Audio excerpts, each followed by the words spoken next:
What is up, ladies and gentlemen? Welcome back to FudgeMuppet. I'm Scott here with Michael and Drew as always, and today's topic is all about the ancient darkness, the Daedric prince of revulsion, Namira. So which one of you guys is going to start us off? Well. Namira is obviously the goddess of the dark, the lady of decay, but different to Nocturnal's dark in the sense that this darkness is referring to all things disgusting, I guess, in the most simple sense. Things like spiders and maggots and flesh, like fleshy corpses and decay and bodies and all of the gross stuff that would be like the antithesis to the things light not being the sun, but being things involved with what's holy and arcane and gods like that. I think it'd be a good... Sorry, did you want to... Yeah, sure. I'll take it from here, Chief. Yeah, I'll take it as the Daedric. Well, on top of that, there's a thing that gets associated especially with Malakath, whereas, you know, he's considered the patron of the ostracized, but that only really applies to the orcs. And I feel like Namira is the true prince of people who are really shunned and disliked in society. Like... You know, if you're a nihilist, if you hate the world, you go to Namira. If you want to just hide in the shadows and anyone comes near your little gremlin cave, you just kill them. That's Namira's sphere, as well as just grossness. The way I look at it is kind of like she gets Malakath's seconds, or the ones that are like so gross that Malakath wouldn't even consider them. Because while he's a patron of outcasts, I guess, outcasts don't have to be gross. I feel like being gross, for lack of a better word, is kind of like a qualification for Namira. Like, maybe not to get started, but that's where it eventuates. Like, you can be a follower of Malakath and just kind of be this like low personality person or an orc. It's almost more political with Malakath. It's like if you're not part of the dominant culture or the dominant political faction, and you're on the outskirts and you're fighting against the system, you know, whatever, you're doing any of that stuff, that's Malakath. Whereas, you know, if you're sitting in the bottom of a cave eating people and you know, tearing sores off your flesh, and so that's not really Malakath's domain. I guess an area where they do both overlap is they want their followers to stay as they are. So if you look at Malakath, for example, Malakath wants outcasts to be outcasts. If you stop being an outcast, then you kind of don't really fall within his sphere anymore, and he doesn't really have any, not used to you, but you know, you're just out of touch. And it's similar with Namira. You don't want to become someone who's disgusting, be in her favor, and then think that she's going to be giving you powers or help if you change. So in a way, it's a bad cycle. She keeps you there if you want her benefits. It almost makes you think that she's kind of like the secret corner of the Dunmerry House of Troubles, because like out of everything that the Dunmer are about, Namira seems to embody everything the good Daedra didn't like. It's personified in her. You know, the idea is that Boethia, Mephala, and Azura want you to kind of transcend mortality and to rise above it and to prove yourself better than the test, whereas Namira just wants you to sit in a corner and cry and be upset and be disgusting and wallow, basically. I wonder if that's exactly like... I don't know if I entirely agree with that, just because it depends on the take of the people. Like, one thing we should establish real quick too is that like Namira's mythology and all of the lore surrounding her has evolved a lot with the Elder Scrolls Online, and I know like there's some Elder Scrolls Online lore in the past that we've been critical of, that we're not big fans of, Ebonheart Pact and such, but they have added heaps of really good lore, and Namira is one of the gods that they've expanded on greatly in both the Khajiit mythology and the Reachman mythology, and it's just interesting that, for example, in the Reachman mythology, and even the Khajiit mythology too, she's really associated almost with the great darkness outside, but almost sort of makes her seem like the void. Like there's this like for example, in the Reachman story mythology, you basically there's the great darkness, and then in it Lork, which is just Lorcan, saw that in this nothingness there's possibility, and in this possibility, so he came to Namira, who is the queen of this sort of spirit realm, this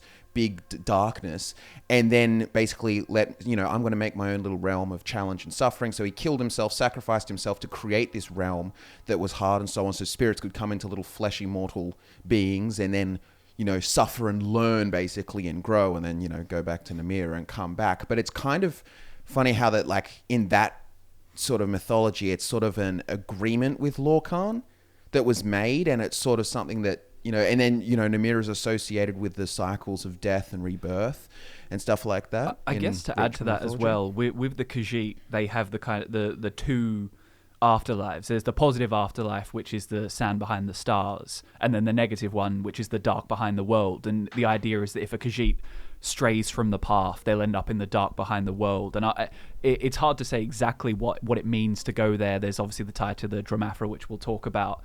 But to add to what you're saying, it is kind of like the idea is that generally your afterlife is like the cycle of life. You go to the afterlife and then you come back to the mortal world, and it keeps the cycle going. Whereas if you don't go to the normal afterlife and you stray from the path, that's kind of like the Sijic endeavor for the Dunmer. It's like breaking free from the cycle.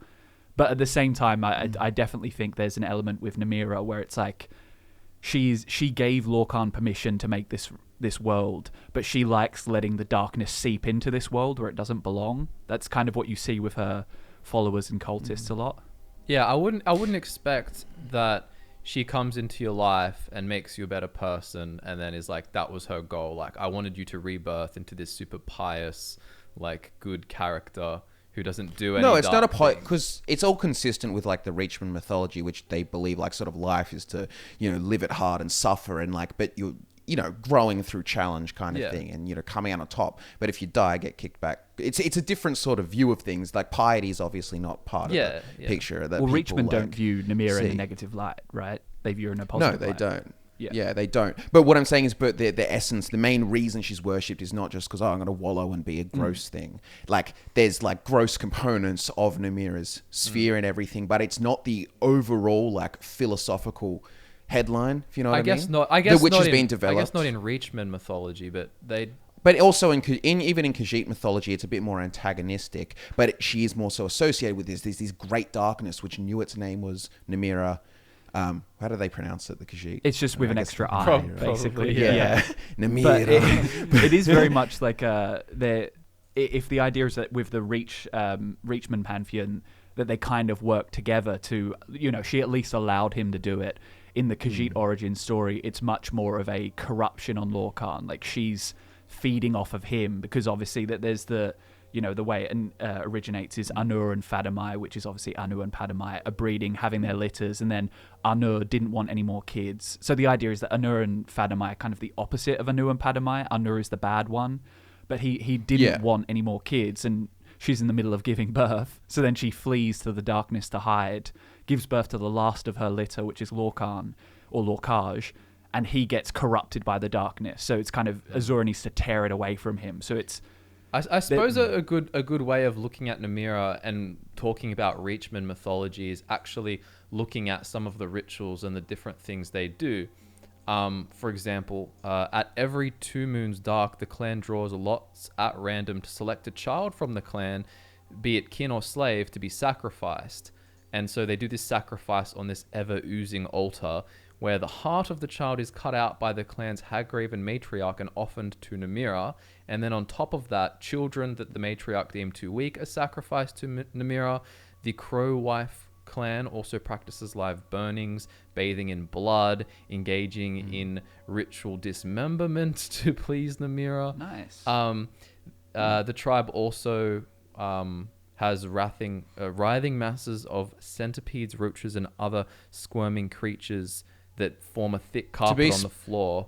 To be specific to it, just need to establish too, that's a specific clan, the Crow Wife clan. I did. Yeah. I did specify that. Just to add, so just to talk just to the great spirits of the Reach, one of the book that has like a big like explanation of all the different gods. Reach folks see Namira as the avatar of all primal dualisms, life and death, beginnings and endings, possibility and entropy. All fundamental competing forces flow from her realm of spirit. While most religions strive for some sense of harmony, Reach theology is inextricably linked with conflicts like these. This obsession with conflict as an essential force of existence no doubt plays a role in their belligerent attitude towards outsiders and others. But paradoxically, most Reach folk do find some measure of peace in Namira's teachings. Clan witches often describe Namira as the one who gives and takes, giving life and taking life until the spirit finds deep wisdom. But and obviously there's plenty of Reachmen that not the most savory folk, if you know. Yeah, what I mean, that's the point I'm trying to get across. Anyway, is I agree with what you're saying. But what I'm saying is usually it's like the older sort of interpretations of Namira and view of Namira is just like, oh, yucky things. Like that's why I like to be yucky. But now there is sort of a great purpose. Even there, for them, the whole conflict idea and the sacrifice and the challenge, like cutting out a kid's heart, doing all of this really screwed up stuff is still in this sort of like harshness, conflict, challenge kind of. It is. I definitely gross. agree. I just don't want the listeners to like lose the emphasis on the fact that all Namira worship seems to be pretty gross still.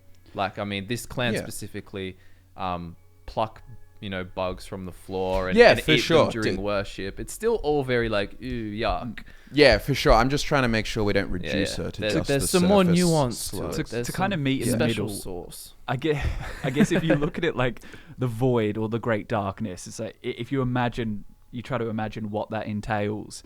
If you think of the void, you don't really think of it as being like biased or like evil, inherently evil. It's just darkness. So it's like I feel I'm trying to put this well, but like it's kind of like morally neutral, even though you can associate a lot of bad things to it.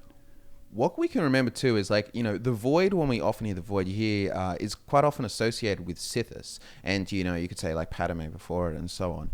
But it's interesting to sort of see that, like, what possible connections might be there. But even in Khajiit mythology, Namira is referred to as an Urdra, like, which we know is implying like one of the earliest and oldest sort of spirits. So it's funny to sort of say, and, in their mythology, the Great Darkness is literally referred to as Namira, as this sort of like void like entity. So it might be interesting to see like how like closely connected Namira is to like the Sithis, the idea or whatever, because they kind of seem like the same thing. Like they seem relatively interchangeable if you were to look in Khajiit mythology, for example.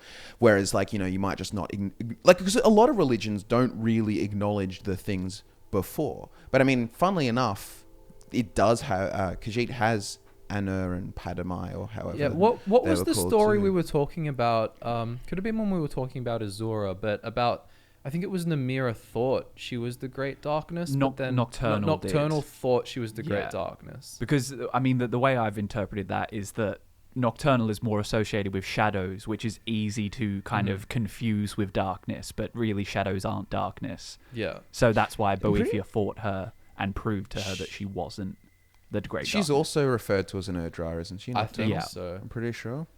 Which is another interesting kind of... And Hermaeus Mora has a name. It's not Urdra, but it's something super similar. Daedric, I think he was referred to. Which is just... I'm assuming Urdra is just like a hyphenated shortened version of Daedra. Yeah. But just speaking about Khajiit as well, so the Dramathra, who are like these corrupted Khajiit, who went to essentially what is the Khajiit's version of hell, kind of, right? If you think about it. They are very negative. Like they're known to be like super cynical, hateful, miserable. They want to bring other people into it to share in their suffering. In general, in elsewhere, Namira is worshipped by those who are like jealous or angry or, hate the world. Like these types of personalities, even in Khajiit mythology, they do gravitate towards the worship of the Lady of Decay. And of course, I mean, if you read into it, like you can see like, power-hungry people may find themselves swayed towards the Great Darkness. But I think that's just Daedric princes in general. Anyone seeking power is going to seek out powerful entities to help them. It is just kind of like a great form of nihilism, really. Because, if Mundus exists in the void and you've got these people who worship the void and are obsessed with the void and kind of do Namira's bidding, it's like it's being... To me, it seems very anti-Mundus, very anti-mortal world. Which I guess when I say that, it does kind of contradict with the initial idea I said that it's like works against the Dhamma, and Scott, you challenged it. I think it is possible that... Do you not think that maybe she actually kind of enjoys it? So if you take the Reachman mythology, for example, that...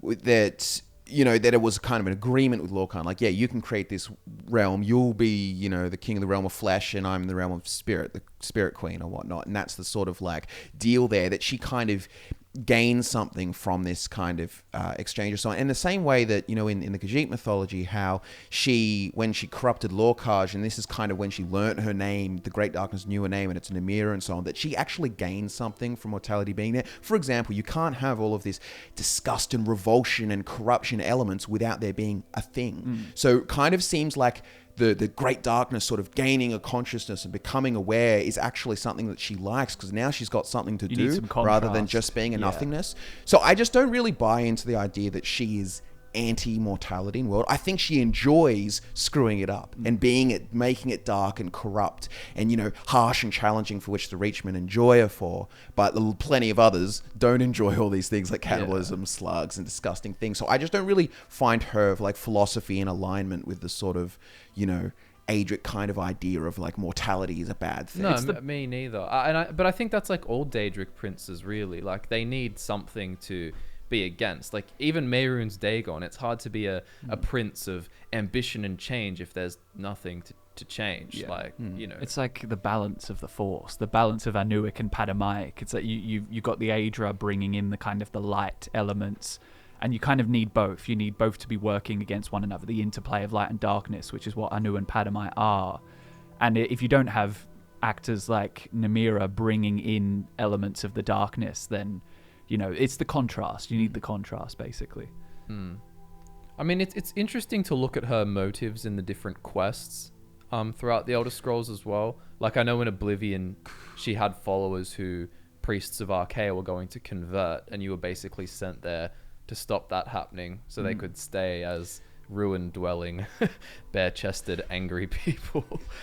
One other thing, just to like sort of like we can explore a little bit more too, is that like Namira also seeing herself as the rightful ruler of all spirits, and that's from some dialogue with an Argonian and ESO. But then there is also obviously in the Reach mythology, Spirit Queen, and like sort of seeming that it's like this. It seems like, you know, kind of like an originator of spirits, and in an Urdrar even you can kind of go as like one of the eldest spirits. Like, I wonder how much of that to her sphere is kind of like kind of like these underworld vibes, like she has claim on kind of and like I do I wonder what we can like extrapolate from that and sort of expand on a little bit more. I don't know. I mean, I feel like that is the expansion, isn't it?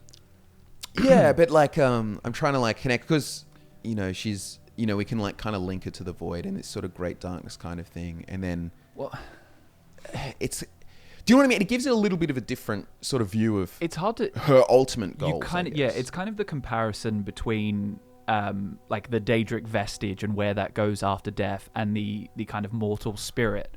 It's like the Dream Sleeve operates in such a different way to Daedric vestiges going into the void to be reborn. So I could almost believe her if she's talking about being the queen of vestiges, but I don't know so much about spirits. You know what? To be fair, to see yourself as the rightful ruler of all spirits, it doesn't need to be literally true. And that's also true for a lot of things when you've got this big mythology-based metaphysical structure. You know, sort of belief drives reality to a certain degree. So she might, like, out of trying to be the ruler of all spirits, or because she believes herself to be, that's part of her corruption. That's why she likes the disgust and revolt. She wants you to be a cannibal. She wants this because it's kind of like extending her claim over all of these spirits to a degree. Do you kind of see what I'm saying? Well, yeah, because like all of the planes of existence exist within the void as well, right? So if we are associating her literally with the void, then you could even make the claim that she has the claim over Aetherius and spirits in Aetherius as well. So she could be pretty OP. Maybe she's just hiding it. Yeah, she doesn't go about it in the most OP fashion. It's just like, bring me a priest and eat him on this altar. Yum, yum.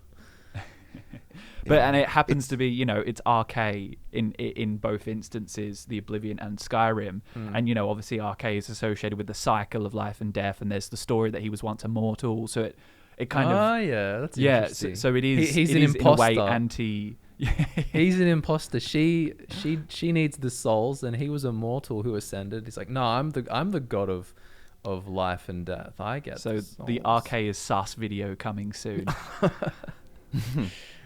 Yeah, no, it's interesting. I also like there's an almost I mean, not for me personally, but an almost seductive aspect to Namira's kind of attitudes and teachings. I mean, you look at Skyrim, like Iola, the woman who you meet in the Hall of the Dead. She seems to have some kind of seductive charm / magic that she uses on Brother Verilus when you bring him, this is the priest, to the altar to make him lay on it. And, you know, he kind of goes into a trance-like state. And I know when Namira first calls out to you, I think it's Namira calling out to you, not Iola, right? When you're in the ruin and they're saying, and the voice is saying like, oh... No, actually, I think it is Iola. She's like whispering. Yeah, it's just Iola. Booming super loud into your headphones, even though she's whispering. Yeah, it's almost like she's like an aspect. It's echoing. It's good acoustics in all of it. It's just Dwemer design. I mean, imagine if she was some kind of aspect of Namira without actually you knowing it. Could explain that, but anyway, yeah, like it is interesting that there's this like ability to kind of bring someone who may not be prone to the darkness into it by being like hyper suggestive and like you remember flesh and like gaslighting you basically.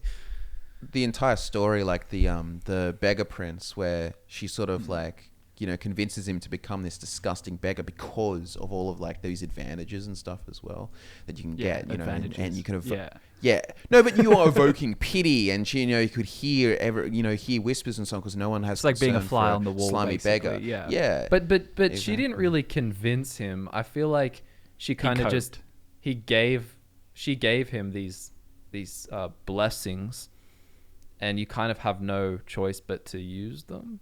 If that makes sense. Well, he gets the pick of any disease he wants, which is pretty cool. 3, I think. Are there 3? Or there's 3 conditions. You pick whatever, but it has to be physical. Like you have to be able to see it. I don't know. He says... Yeah, the 3 blessings, sorry. 1 is a disease that has to be... I grant you the power of disease. You may choose to be afflicted with any disease you choose, changing them at will as long as it has visible symptoms. However, you must bear at least 1. I grant you the power of pity. You may evoke pity in anyone that sees you. And finally, I grant you the power of disregard. You may cause others to disregard your presence. No, it's an interesting story, this one. I just want to clarify. Everywhere you read, it says, first era. But in the actual story, it says... doesn't use the word first era, and it refers to the time period as when Daedra like walked on Nirn or something. It says it takes place in the first age when gods walked like men and Daedra stalked the wilderness with impunity. See, doesn't that mean Dawn era? Maybe it does say it was a time before they were confined to oblivion. So the only possibility, maybe it's either Merethic or it could be before Alesia. It could be like the first 100 years or so of the first era. Yeah. Because maybe if he's saying first age, it just means the first of them, as opposed to saying first era, which we associate with technically not the first era. It's the first. It's just called the first era. No, it's just interesting because everywhere you look, any wiki, any source, people will say first era or it will hyperlink to first era. But just want to question that because I don't think it's entirely clear. Do we know what race Weedle is? I'm assuming he's a wood elf. Oh, okay, right. 13th in line to the king of Valenwood. Yeah, and so he was heaps jelly and wanted to be powerful too. It says it's not specified what the gender was, but I think we can assume it's a male. I mean, that's the vibe I get from...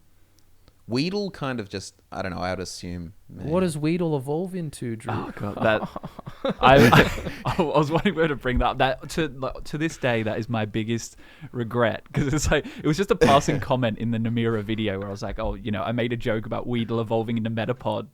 And because you're just thinking about like writing a script and voicing it, you're like, I didn't fact check. That's the most stupid. Yeah. Anyway, he's got all the Pokemon stuff behind him. Yeah. Yikes. But the idea that he's like 13th in line to Valenwood's throne makes me think it actually is the first era, because the idea of kind of human or like mortal rulers in the Merethic era. I mean, like in Valenwood, were there known kings? I thought they were all divided. Yeah, well, the Cameron dynasty gets founded at the start of the first era. Remember, that's the year. So wasn't it all warring tribes before that? Yeah. Okay. Yeah, so that makes sense. So it probably is the first era in those first couple of 100 years before Alesia does the whole pact and shuts out Oblivion, all that kind of stuff later. Yeah. Yeah. No, that makes sense. Yeah. So do we want to delve into the story of Weedle a bit more or not particularly? Probably just covered it, unless there's Yeah, there's not. Yeah, you can. I think they can read the beggar prince. And it is funny though how Namira kind of screwed him over or like warped his desires, because he didn't come to Namira saying, oh, "I want to be dark and disgusting and gross." Like he basically said, "Give me fame and fortune," in a way, and she goes, "Okay, you want your name to be remembered forever? You'll forever be known as the ultimate beggar," basically. Obviously, there's like always going to be like sphere sort of crossovers. You can't like neatly box everything, but it's funny that Namira sort of, you know how like Bal's associated with corruption, but like corruption kind of seems to be a big part of, like, quite literally stated in the Khajiit mythology for Namira, but also just in general, like turning people into cannibals or like gross diseases. Yeah, it's all you could look elements. at corruption as like the corruption of a wound, for example. Yeah. Yeah, and then you can also even go to her like wanting to be this sort of ruler of all spirits. It's kind of like a domination kind of aspect, and somewhat. So there's a double crossover almost with Molag Bal a little bit there. It's interesting. And obviously there are some ties to Periite if you're looking at the disease and pestilence, gross foulness aspect of things. But that's kind of the way with some of the Urdra, is that the idea is that they were there very early on, and perhaps certain other spirits that manifested when structure was added to the Orbis. Some of them probably took elements of the Urdra, and Namira being. I feel like it's the case with a lot of the gods when you peel back their sort of like physical manifestations of things, or their sort of like surface elements. If you can peel them back a lot and look at their sort of like greater philosophical kind of purposes, they kind of blend a little bit more. Like you don't get the sort of, you know what I mean? What really distinguishes Namira here is gross stuff. You know what I mean? Like that's really what's like pulling her away, like from just being some sort of corruption, domination-ish. A lot of Daedric princes, they do have sphere overlap, and it's kind of just like their own nuanced way of approaching a similar concept. Like for example, like you said, Drew, with Periite and Pestilence. Periite doesn't love Pestilence because it's gross. You know, it's kind of just like he likes natural order. It's a more kind of like how he's very different to Jiggalag, but you know how Jiggalag's order is like this super strict, like, I mean, it's too ordered, but I guess what I'm saying is Periite would see natural order as a more objective thing. Yeah, the Pestilence isn't purely for the sake of seeing people suffer. It's more the kind of natural balance being upheld. Yeah, exactly. Yeah. So whereas I think Namira kind of enjoys, you know, seeing like turning someone into a cannibal is not doing anything to natural order. It's just corruption and grossness. Well, I can't remember his name, but the guy in the Khajiit in Skyrim who kind of worships Periite. Is it Kesh the Clean or something like that? Yeah, pretty sure. Because he specifically refers to the idea that it's kind of like it's the pus that cleans out a wound. You can almost imagine it like if a wound heals well, then it's kind of maybe more Periite element. Like Periite worshippers would see good things in that, whereas if it festers, then that's Namira's influence. Namira would like a disease not just to wipe things out, but just to be there. And stay there as an affliction. And you know how we go, like, guys, we kind of like try and look for like physical details in the world that sort of affirm like a god's presence or previous action. So for example, like Lorcan's existence, he literally has a heart there. You can kind of go like, yeah, he's been here. But also you have the dark heart, which is in the Khajiit story when she had to rip out the Lorcan's heart to sort of save it from further corruption. There was the sort of dark heart that's being created, and it's kind of like this, it's actually under Blackreach, and it's like this sort of portal almost to the void, and it's had sort of like these interesting kind of effects nearby, and then you've even got this, you know, Night Hollow clan, and it gives them sort of a vampiric appearance, and they've got this Namira's bile stuff all over them. But anyway, it's just an interesting idea that there is very much a physical manifestation. Well, at least what everyone associates. Oh, this is Namira, but it's once again a Namira being associated with the void and quite a literal. Yeah. So when Azura pulls it out, it's not like, you know, some metaphorical statement, but she actually has to dispose of it and potentially buries it underground. Yeah. Do you know what's interesting? Here's a funny thing, like, you know, the whole Azura pulling the heart kind of thing instead. there's a lot more evidence, obviously, for like Daedra's interactions in Earth and so on, because the Aedra just created the world and now they're gone. But it's interesting that like there is kind of, well, at least in Elder Scrolls Online lore, there's a lot of like further evidence for the sort of Daedric events of things, or like those later sort of interpretations. Like, do you know what I mean? Like, there's more physical evidence for, you know, the Khajiit version of events or for happening, for example, or something like that, over say that it was Auriel who took it and so on, because there's this Auriel, like, Wazi Wuzi, oh, who is Auriel? He's Akatosh, he's this, he's that, it's so on and so on. Whereas the Daedra, you've got these really concrete.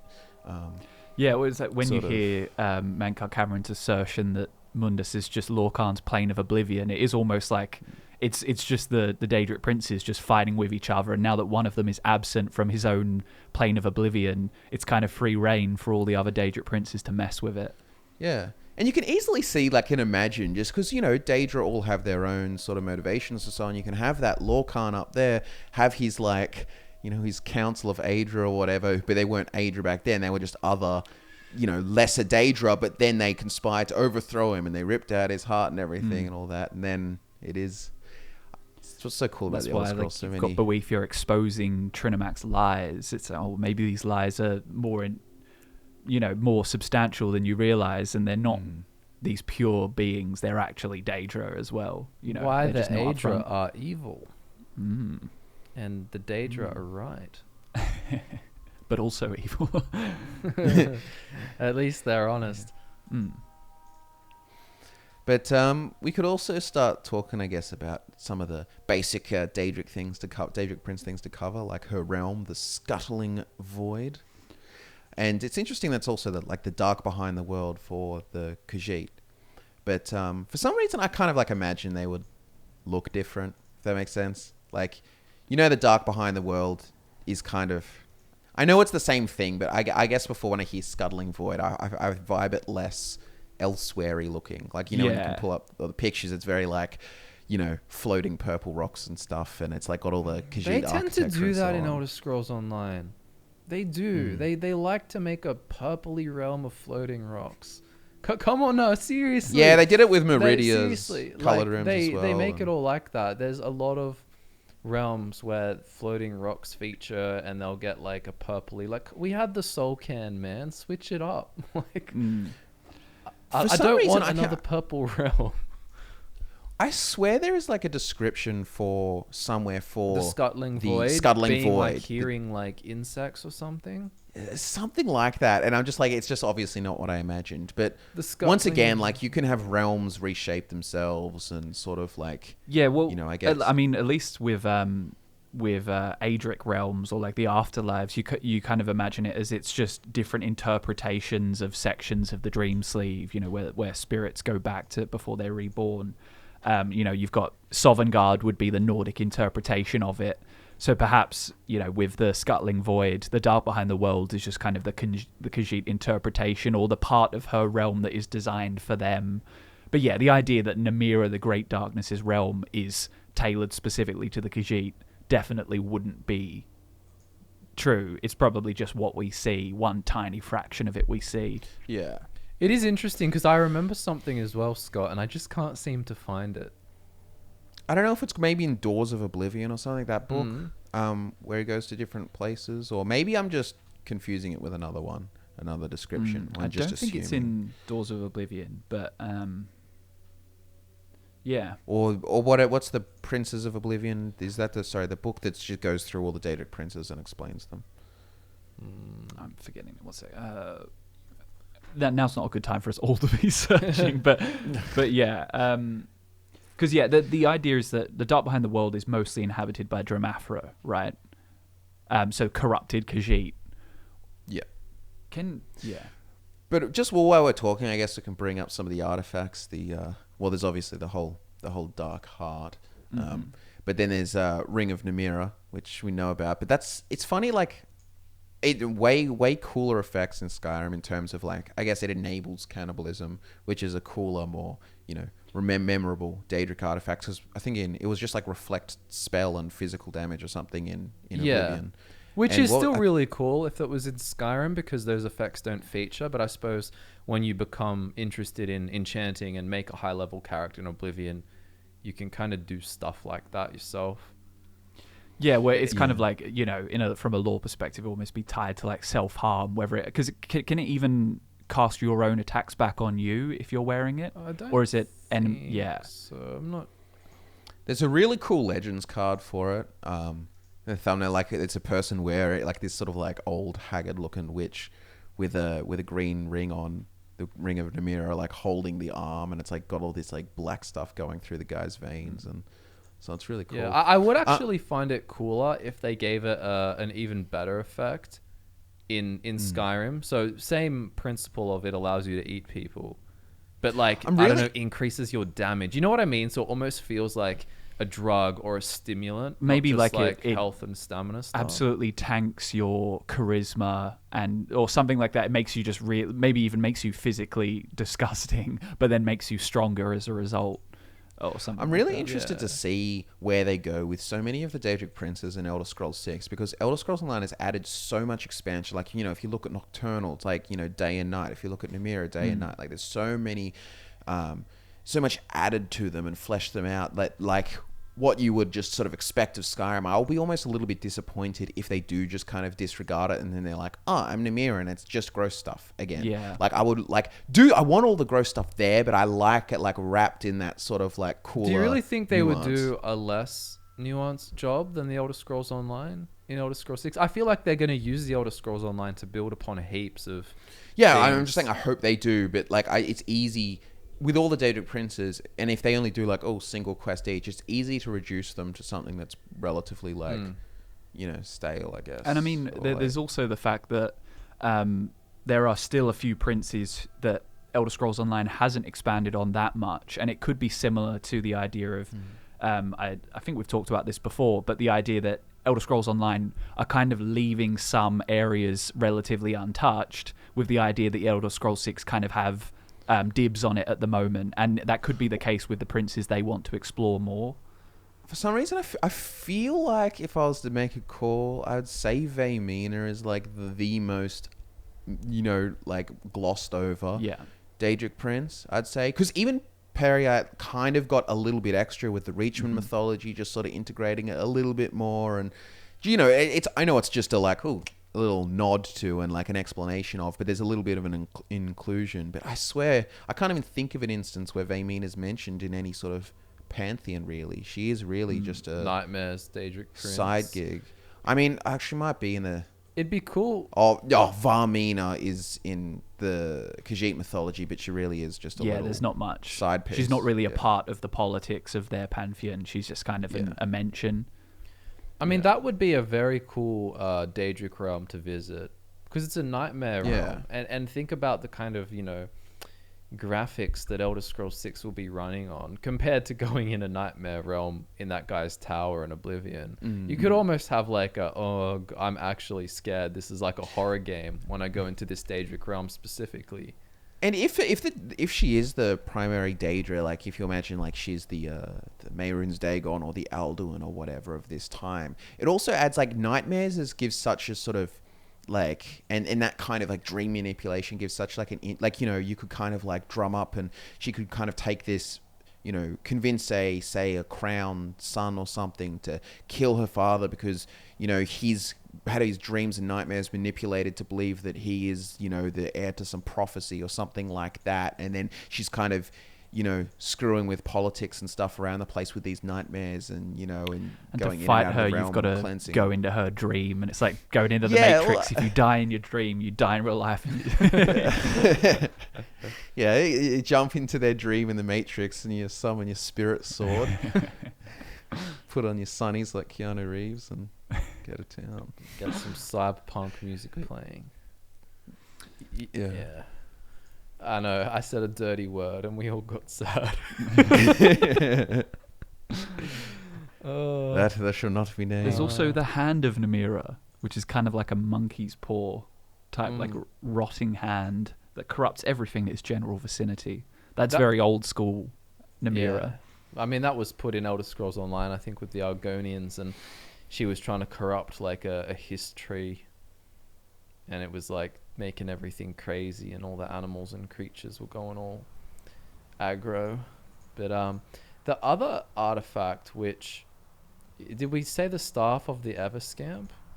It's a weird thing because it seems to be mostly associated with Sheogorath in every way possible. It's just that on the shrine that you bring it back to, it says Namira on it.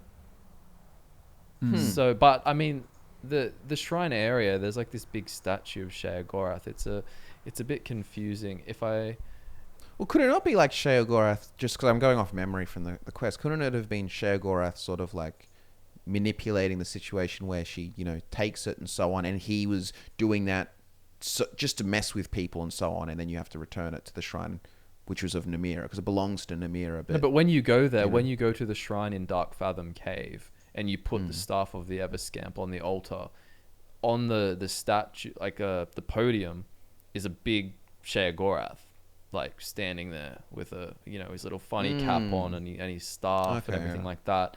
It's just apparently there's a Daedric inscription on the altar, which just says Namira underneath the words everlasting life, and Ot in Oblivion, which I believe is the thing for the letter O, like the symbol on the front. Yeah. Well, don't know what to say. Yeah, it's like I don't know if we can really talk about that as a artifact of hers because it's so unconfirmed. Like you can, I don't know, we could say what it does. I mean, it just seems to like have scamps that follow you permanently and you can't get rid of them. I'm trying to find the connection, how it could be tied to her sphere in some way, but because it seems like such a troll. You know what I mean? Like it's like another joke stuff of Sheogorath, but it's just a hindrance. That's its purpose. It's a hindrance. And there's just these persistent scamps who are always present. And if you kill them, they just rematerialize. And the stuff also slows you down and compels its user not to dispose of it, which is why you have to go dispose of it for her. Do you know what I mean? Like it's a bit of a joke artifact. I can't tie it to Namira in any way. That's because she's so mysterious and dark. And she's the great darkness. Yeah. She's definitely become one of my much higher ranked on my list of Daedric princes the more I've read about her and gotten into her. Just because before she was pretty like stale, I'd say. No, not stale. Like, anything's interesting, just like, Prince of Disgust. But I'm always more interested when they've got like a greater sort of like web of influence and it's nuance to like why they are the way they are. What I would like to see though? I'd like to see a Daedric prince get some nuance to their influence that's not something that's, but it's good for you. So it's like, I'm corrupt and evil and gross, but it's to better you and strengthen you. I'm like, I'd like to just see one with a different motive. Something just as cool, but more unexpected. Yeah. I wonder what you can get creative with world building for that one. Yeah, because I mean, they've somewhat done like they've kind of done that with Meridia a little bit. How before she was just a bit more like bad undead like purging, but they've really played up the sort of bitch attitude that she has. Like they've really like made that part of it like a given her real like heavy flaws, I guess. You know what I mean? Yeah. But yeah. I don't know. Anything else to say on Namira? Not really. It's pretty cool. I think that brings us to the end.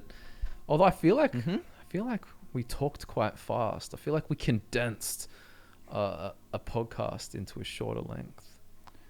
It's about the same length, isn't it? No, I mean the word count. If we have one, count. I think the word count was like an hour podcast, but it's like you're writing an essay. You need to list all of her names and titles every time we bring her up to pad it out a little bit, get extra marks. Yeah.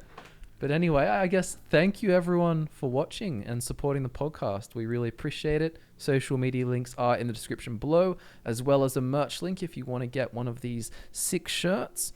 And we will nerd out with you all again very soon.